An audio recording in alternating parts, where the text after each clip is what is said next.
Bonjour et bienvenue au 33e épisode de Raptor Kiff que je vous présente et je suis Cédric Thévenant. On se retrouve ce soir pour le match opposant les Toronto Raptors aux Atlanta Hawks et le match se déroule à Toronto, en l'occurrence à l'Air Canada Center. Les Atlanta Hawks sont actuellement derniers de la conférence Est et même derniers de la Ligue, puisqu'ils sont la seule équipe actuellement de la Ligue avec moins de 10 victoires. Pour les Toronto Raptors, il va s'agir d'un match très important en fait pour eux pour bien terminer l'année. Ceci dit, il faudra bien la commencer puisqu'ils affronteront les Milwaukee Bucks à domicile le 1er janvier.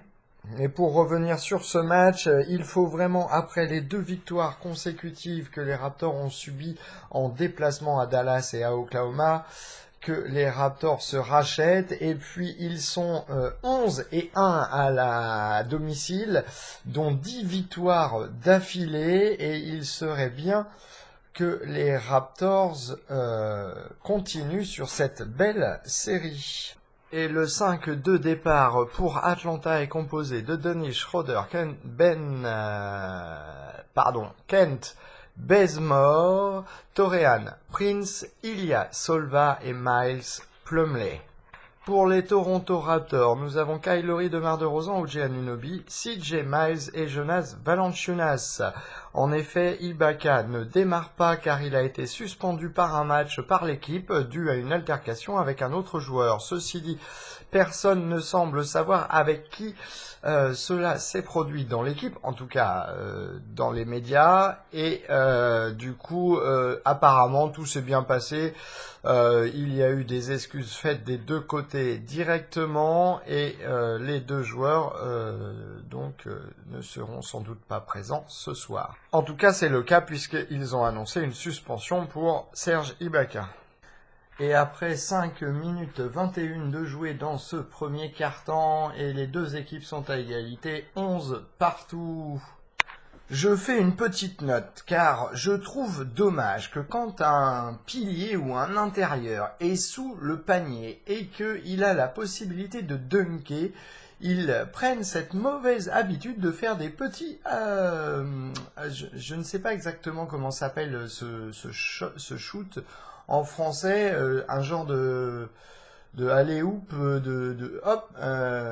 et qui a un très mauvais taux de réussite à mon goût pour les Raptors, en tout cas pour, par exemple, Jonas Valanciunas, et qui prend cette mauvaise habitude, alors qu'il lui suffirait juste de dunker le ballon. Et s'il a la capacité de faire ce petit, je mets le ballon dans le panier, pourquoi ne pas directement le dunker au lieu de risquer que le ballon touche, je ne sais pas, le cercle ou je ne sais quoi, et que ce soit un rebond pour les adversaires. Bref, c'était la petite note. Je ne comprends pas, il faudra qu'on m'explique quel est le pourcentage de réussite, si c'est plus efficace de faire ce genre de shoot ou de dunker directement sur l'adversaire. Et en plus de faire un dunk permet de marquer les esprits et aussi d'exciter la foule, de mettre ce sixième homme dont on parle, c'est-à-dire de la foule de la salle, surtout quand on est à domicile.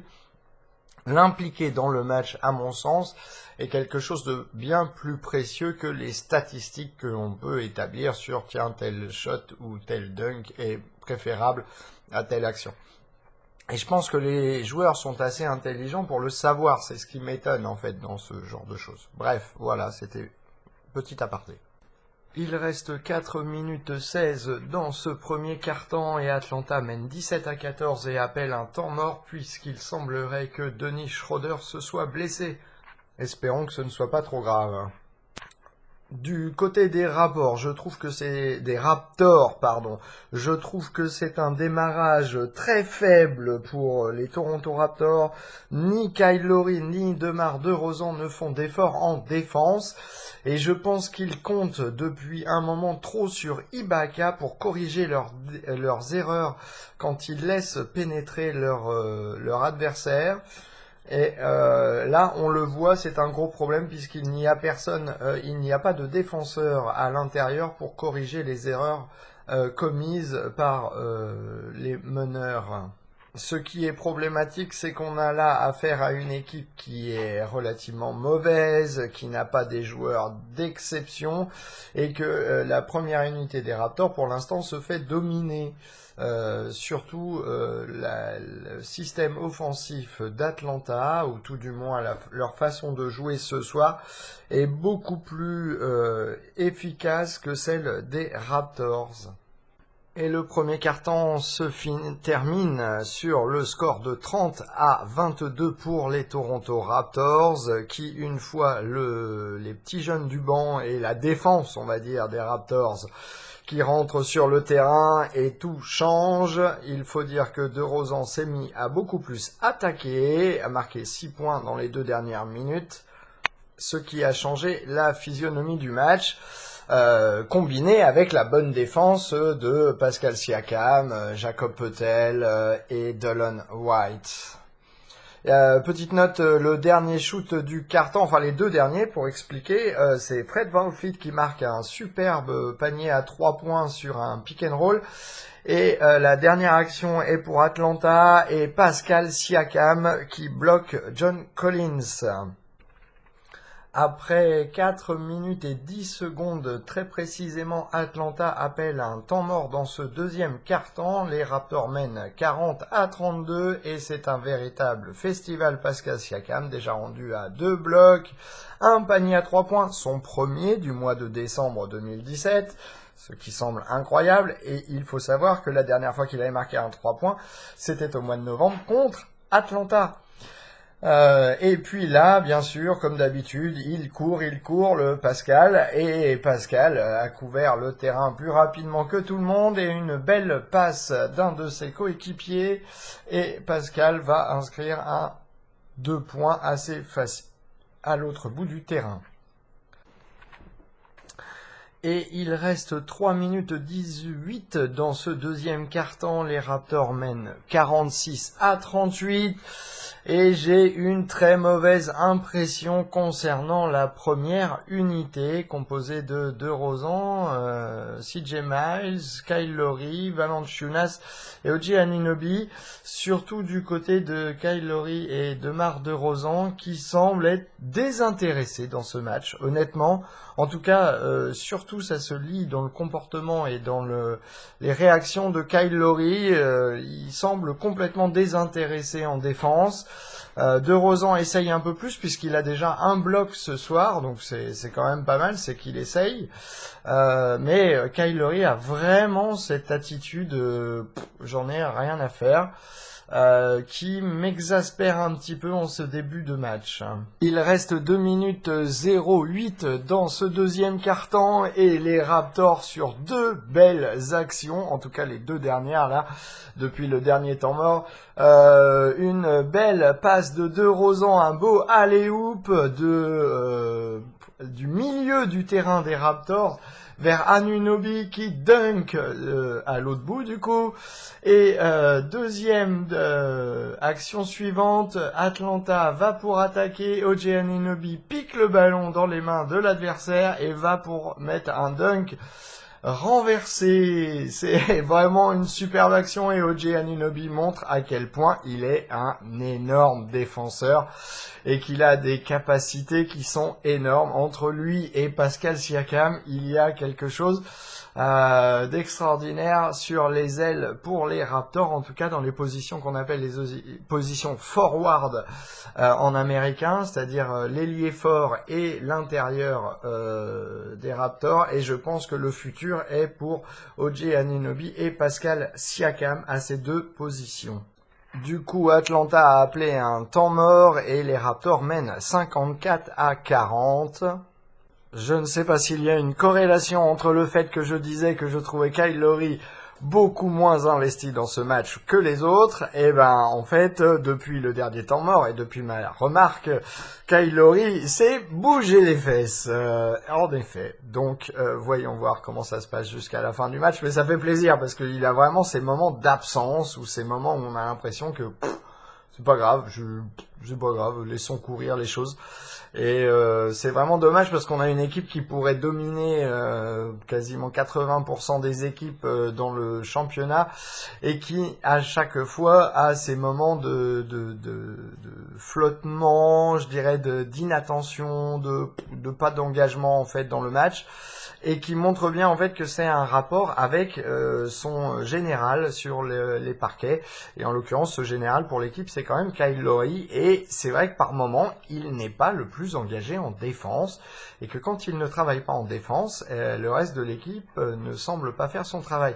Alors c'est vrai, comme je l'ai dit tout à l'heure, il y a aussi le fait que Serge Ibaka ne soit pas là et que d'habitude, c'est lui qui défend l'intérieur. En tout cas sur les cas de pénétration. Et là, son absence se montre bien puisque Dennis Schroeder arrive à faire des très belles pénétrations, ou Taurean Prince, ou Bellinelli. Donc il faut que les Raptors arrivent à agrémenter, non c'est pas ça, à agréger une défense. À mettre en place une défense qui, sans Serge Ibaka, tienne la route. Bon, ceci dit, on est presque à la fin de la première mi-temps et pour l'instant, Atlanta n'a marqué que 40 points, donc la défense est plutôt très correcte. Et à la mi-temps, les Toronto Raptors mènent 62 à 47. Oh, j'ai vraiment du mal, je suis désolé, ça fait 2 jours de suite que je suis malade. Donc j'essaye de faire au mieux, mais j'ai vraiment la tête en chou-fleur, comme on dit. Autopromotion et indication personnelle. Donc, du coup, vous pouvez retrouver tous les podcasts Raptor Kiff, dont c'est le 33e épisode, ainsi que la ronde NBA. Et d'ailleurs, hier, vous pouviez retrouver dans la ronde NBA, 11e épisode, le match entre Houston et Boston, qui fut un match à suspense complet. Vous pouvez donc retrouver tous les podcasts que je viens de citer sur le site internet mykiff.fr. Tous ces podcasts sont ensuite redirigés vers les pages Kiff Podcast de YouTube, SoundCloud et Twitter, ainsi que la page Facebook qui s'intitule Sport au pluriel Kiff, K-I-F, plus loin, podcast au pluriel. Et bien entendu, vous pouvez me contacter sur le mail suivant contact@mykiff.fr,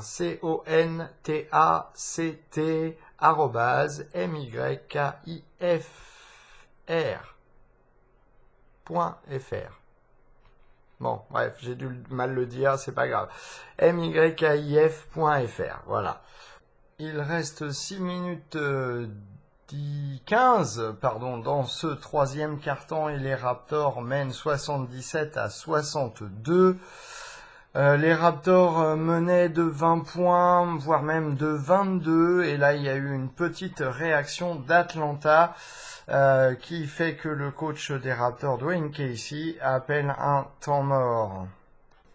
Il reste 2 minutes 50 dans le troisième quart-temps. Les Raptors mènent 80-66, mais il y a une certaine résurgence des Atlanta Hawks qui jouent mieux, ou alors c'est les Raptors qui ont une moins bonne défense, mais du coup, ou une offense peut-être, mais du coup cela se ressent dans la physionomie du match, si vous voulez, dans le sens où Atlanta semble plus agressif que Toronto en cette fin de troisième quart-temps. Et à la fin du troisième quart-temps, les Raptors mènent 88-69. Faut dire, quand j'ai fait ma réflexion sur le fait qu'il y avait un petit flottement en faveur d'Atlanta, les Raptors sont revenus après le temps mort demandé par le coach, avec beaucoup plus d'énergie, DeMar DeRozan inscrivant consécutivement 2 paniers à 3 points, puis Delon Wright un troisième, ce qui a permis de recreuser un petit peu l'écart et donc de mener de 19 points à la fin du troisième quart-temps.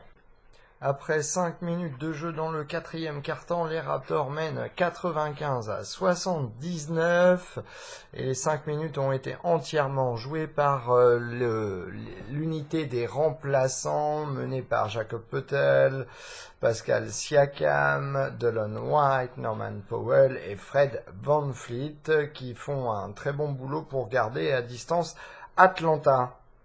Il reste 3 minutes 38 oui, dans ce quatrième quart-temps et le coach des Raptors appelle un temps mort puisque Atlanta vient de mettre un 7 ou 8-0 dans la tête à Toronto et sont revenus à 10 points. Toronto mène 101-91 et lors du dernier temps mort qui s'est déroulé il y a vraiment pas très longtemps, le coach avait fait rentrer Lucas Noriega, DeMar DeRozan et Kyle Lowry et OG Anunoby.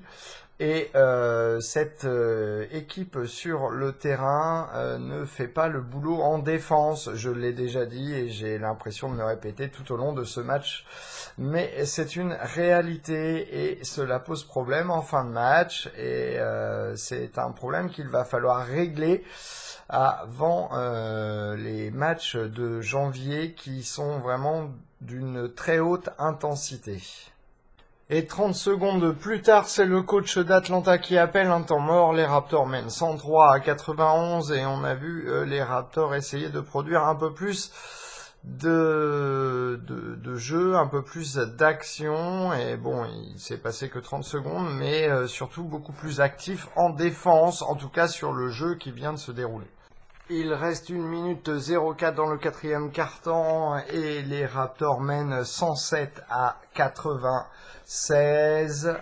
Et la défense, effectivement, dans les 3 dernières minutes de ce match, s'est bien remise en place pour les Toronto Raptors. C'est vraiment dommage qu'ils ne soient pas foutus, et je pèse mes mots, de le faire dès le début du match et de le poursuivre tout au long du match. C'est vraiment incompréhensible, surtout quand on affronte une équipe aussi peu coordonnée, efficace que les Atlanta Hawks cette année. Et 1 seconde plus tard sur la remise en jeu, 3 secondes plus tard sur la remise en jeu d'Atlanta, après leur temps mort, ils reprennent un temps mort, allez comprendre pourquoi. Le score est toujours de 107-96 pour Toronto. Et lors de la dernière, ou avant-dernière tout du moins, attaque d'Atlanta, OG Anunoby pique le ballon et file directement marquer un dunk pour clôturer ce match qui se termine sur la victoire des Raptors 111-98, ce qui est dans la moyenne du différentiel de points lors des 11 derniers matchs gagnés à domicile consécutivement par les Raptors, puisqu'ils ont une moyenne de 13,5 points de différentiel par match, ce qui est plutôt énorme à domicile, ce qui est plutôt une très bonne chose pour les Raptors cette saison, car je trouvais que c'est quelque chose qui manquait lors des saisons précédentes, c'est cette volonté à domicile d'écraser l'adversaire. Et les Toronto Raptors qui finissent donc l'année avec un record de 24 victoires et 10 défaites, ce qui leur permet de conserver la 2e place de la conférence Est, derrière les Boston Celtics qui ont toujours 4 ou 5 victoires d'avance sur les Raptors pour le même nombre de défaites. Il faut dire que les Celtics ont joué du coup quand même un paquet de matchs en plus que les Raptors en ce début de saison. Cela dit, les Raptors ont joué beaucoup à l'extérieur, puisqu'il ne s'agissait que de leur 14e match à domicile sur 34 matchs joués déjà cette saison, et qu'ils ont quasiment été fini de jouer dans la conférence Ouest, pas contre bien sûr, puisque les équipes de la conférence Ouest viendront jouer à Toronto, mais ils ont déjà été joués à l'extérieur. 14 équipes de la conférence Ouest, il ne reste plus que Minnesota, Et une fois Minnesota, le match à Minnesota terminé, c'est dans le courant du mois de janvier, les Raptors n'iront plus dans la conférence Ouest, à moins d'aller en finale. Section les 6 points chauds ou froids. Premier point froid pour moi, c'est la désinvolture de Kyle Lowry et qui du coup donne à l'équipe cette mentalité du coup qui suit beaucoup Kyle Lowry pour l'équipe. Et là, quand il est là, cette désinvolture en défense, on s'aperçoit que le reste de l'équipe joue de la même façon que lui. Et pour la première unité, le 5 de départ, il serait bon que cela change. Car DeMar DeRozan a montré son habilité aujourd'hui à pouvoir diriger l'équipe quand Kyle Lowry n'était pas sur le terrain. Et honnêtement, on voit que l'unité, quand il dirige, il y a beaucoup plus de circulation du ballon, ce qui peut paraître étonnant puisque DeMar DeRozan n'est pas un meneur, mais c'est un très bon passeur et surtout c'est un très bon créateur. Puisqu'il pénètre, repasse la balle à l'extérieur, il du coup virevolte, ressort et récupère le ballon pour recréer une nouvelle fois ou aller tenter un shoot, ce qui permet du coup à cette équipe, à cette unité tout du moins, je pensais à quand il était sur le terrain à la fin du premier quart-temps, quand ils ont creusé l'écart. Il y avait Delon White, Pascal Siakam, Jacob Poeltl et Fred VanVleet. Et c'est vraiment une unité qui a fait le boulot et qui a complètement paralysé l'équipe adverse à la fois en offense et à la fois en défense, ce qui est plutôt pas mal. Donc ça c'était mon deuxième point qui était du coup chaud, c'était la belle démonstration de DeRozan qui finit avec 25 points, 5 passes décisives et 2 contre. Mais bon, je ferai la feuille de match après les points. Le troisième point est chaud, il s'agit du superbe jeu de Pascal Siakam et je dirais même mon quatrième point est aussi chaud puisqu'il s'agit du superbe jeu d'Oggi Anunoby et ces deux joueurs, j'en ai déjà parlé pendant le podcast, pour moi forment le futur aux positions 3 et 4 pour les Raptors. Cinquième point, et il sera lui aussi chaud, c'est le retour de Lucas Noriega et qui a été vraiment superbe dans les 6 dernières minutes du match dans lesquelles il a joué, puisqu'il a essayé de contrer, je crois, tous les ballons qu'il a pu avoir en défense à contrer. Il a cette capacité dans son jeu de pied à pouvoir revenir sur quelqu'un qu'il dépasse pour aller tenter de contrer, ce qui est plutôt une bonne chose pour les Raptors. Et puis, c'est tous ces alley-oops qu'ils peuvent tous s'amuser à faire avec lui, puisque c'est un gogo gadget, j'attrape le ballon très haut. Et mon sixième point, qui est aussi un point chaud, revient au Atlanta Hawks, tout du moins à Taurean Prince, qui est le meilleur joueur des Hawks ce soir et qui a fait un excellent travail. 30 points, 10 rebonds. Je dis cela car c'est surtout parce qu'il a été très discret dans ce match. Un ou deux ballons volés, mais surtout très bon aux 3 points, très bon finisseur aussi, vraiment un joueur que moi j'avais apprécié lors de quand j'avais étudié les joueurs de la draft il y a 2 ans, et j'aurais aimé que les Raptors puissent le drafter, mais Atlanta l'avait drafté avant nous. Et ils ont là un très bon joueur qui joue dans les deux sens, à la fois en défense et en offense. C'est un très bon défenseur et un très bon, du coup, scoreur. La feuille de match des Raptors, CJ Miles a joué 18 minutes, marqué 9 points, aucun rebond, aucune passe, 2 ballons volés et 1 contre. Il faut dire, je vous dirai tout à l'heure le résultat, mais ça a été un festival de contre. Il a été à 3 sur 6, 3 sur 8, 3 sur 8 au tir. Oggi Anunoby a joué 22 minutes. Il a lui aussi marqué 9 points, attrapé 4 rebonds, 2 passes décisives, 2 ballons volés. Il a été à 4 sur 8 au tir et 1 sur 5 à 3 points. J'avais même pas fait attention qu'il avait pris autant de 3 points. Jonas Valanciunas, quant à lui, a joué 21 minutes, 13 points, 11 rebonds, 1 ballon volé, 2 contre, 5 sur 12 au tir et 1 sur 2 à 3 points. DeMar DeRozan, quant à lui, a joué 33 minutes, 25 points, 1 rebond, 5 passes décisives, 2 contre. Et oui, DeMar DeRozan, 2 contre, 10 sur 18 au tir et 2 sur 4 à 3 points, ce qui est plutôt bon. Kyle Lowry a joué 30 minutes, 12 points, 5 rebonds, 5 passes décisives. Il a été 5 sur 15 au tir et 2 sur 9 à 3 points. Pas son meilleur match de loin, et je le disais. Alors, à moins que ce soit pas de la désinvolture, mais que ce soit un petit problème qu'il est physique, cela dit, je n'en serais pas étonné avec Kyle Lowry qui ne montre pas trop quand il a un souci de santé. Le banc. Alors, Pascal Siakam a joué 22 minutes, il a marqué 5 points, 7 rebonds, 1 passe décisive et 3 contre. Il a été à 2 sur 7 au tir, dont 1 sur 3 à 3 points. Comme je le disais, c'était son premier 3 points réussi depuis un mois. Delon Wright a joué 29 minutes, il a marqué 13 points, 7 rebonds, 2 passes décisives, 2 ballons volés, 1 contre. Il a été 6 sur 10 au tir et il n'a tenté qu'un seul 3 points qu'il a réussi. Fred VanVleet a joué 17 minutes, il a marqué 6 points, 1 rebond, 3 passes décisives. 1 ballon volé, il a été 2 sur 9 au tir et 1 sur 2 à 3 points. Jacob Poeltl a joué 19 minutes, il a marqué 6 points, 10 rebonds, 1 passe, 3 contre, et oui, il a été à 3 sur 5 au tir.